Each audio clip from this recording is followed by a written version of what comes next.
Halo teman-teman, perkenalkan nama saya Lutfi Devia Restiani dengan NPM 2011 1001 Saya mahasiswi dari Universitas 17 Agustus 1945. Tujuan saya membuat video ini adalah untuk menyelesaikan tugas akhir individu dari mata kuliah Psikologi Lintas Budaya dengan dosen pengampu Bapak Yoga. Oke teman-teman, kali ini saya akan membahas sedikit tentang perbedaan kosakata antar budaya. Oke, tanpa banyak basa-basi lagi, langsung aja kita simak video penjelasan sebelah. Bahasa adalah medium untuk menyatakan kesadaran, tidak sekedar mengalihkan informasi. Ada beberapa pandangan yang mengatakan bahwa bahasa menyatakan pikiran dan prosedur pengujian struktur berpikir tentang sesuatu. Dengan demikian, ada hubungan erat antara bahasa dengan kesadaran. Seperti dalam pernyataan, kita berbicara dengan akal melalui bahasa. Lewat bahasa, orang mengetahui tentang karakteristik orang lain yang berekspresi dengan kata-kata. Komunikasi antar budaya melibatkan beberapa konsep-konsep seperti komunikasi lintas budaya, etnik dan ras, etnosentrisme, rasisme, dan multikultural. Perbedaan inilah akhirnya menimbulkan banyak variasi bahasa dalam komunikasi antar budaya di Indonesia. Menurut data, kurang lebih ada 750 bahasa daerah yang ada di Indonesia. Variasi berbahasa dalam komunikasi antar budaya ini bersumber pada dialek, aksen, jargon, dan argot. Indonesia terdiri dari banyak etnis dan suku bangsa, maka seringkali dalam berkomunikasi terjadi konflik atau bersih tegang atau salah paham misunderstanding antara peserta komunikasi karena yang satu bermaksud menyampaikan maksud A, yang lain mengartikan B, sehingga komunikasi antar budaya menjadi tidak harmonis. Dalam berkomunikasi antar budaya, kita mengenal beberapa variasi berbahasa yang bersumber pada yang pertama dialek, yakni variasi berbahasa di suatu daerah dengan kosakata yang khas. Contoh, sampai kita berjumpa lagi dalam bahasa Ambon diungkapkan dalam kalimat sampai kutorang baku dapalai.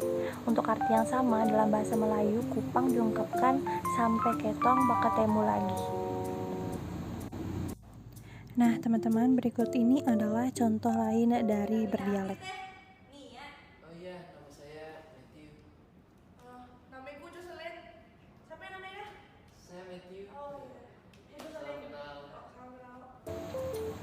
Yang kedua ada aksen yang menunjukkan kepemikiran pronunciation, tekanan dalam pengucapan yang bisa kita bedakan, misalnya berdasarkan wilayah geografis. Nah, teman-teman, berikut ini adalah contoh dari aksen British dengan American English. It's bottle. Bottle. Okay. Bottle. Bottle. So Can't we call that water? Water. in a British accent, it's called water.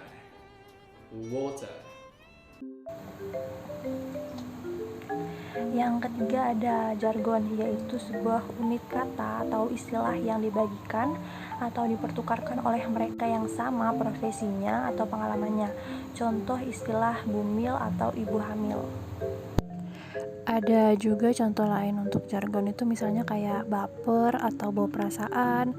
Terus ada BTW atau by the way yang artinya ngomong-ngomong. Terus ada COD kayak yang udah kita tahu, cash on delivery artinya bayar di tempat. Yang keempat ada argot, yaitu bahasa-bahasa khusus yang digunakan oleh suatu kelompok yang luas dalam sebuah kebudayaan untuk mendefinisikan batas-batas kelompok mereka dengan orang lain dan juga untuk menunjukkan posisi mereka yang kuat dalam suatu masyarakat. Komunitas anak-anak di Malang mengucapkan sebuah kata dengan cara membalik, contoh Malang menjadi ngalam, kasur menjadi rusak, dan sebagainya. Oke teman-teman, kali ini aku bakal ngasih beberapa contoh kosakata yang sama tapi memiliki arti yang berbeda di setiap suku atau daerah. kayak yang udah aku sampaikan di pertama tadi, tentang yang satu bermaksud menyampaikan maksud A, yang lain mengartikan B. Oke, contohnya kayak di Jawa Tamaneh kan berarti lagi, tapi kalau misalnya di Bandung arti maneh itu kamu. Terus di Batak ada kata bujur yang artinya terima kasih, sedangkan untuk Banjar itu artinya betulan atau beneran.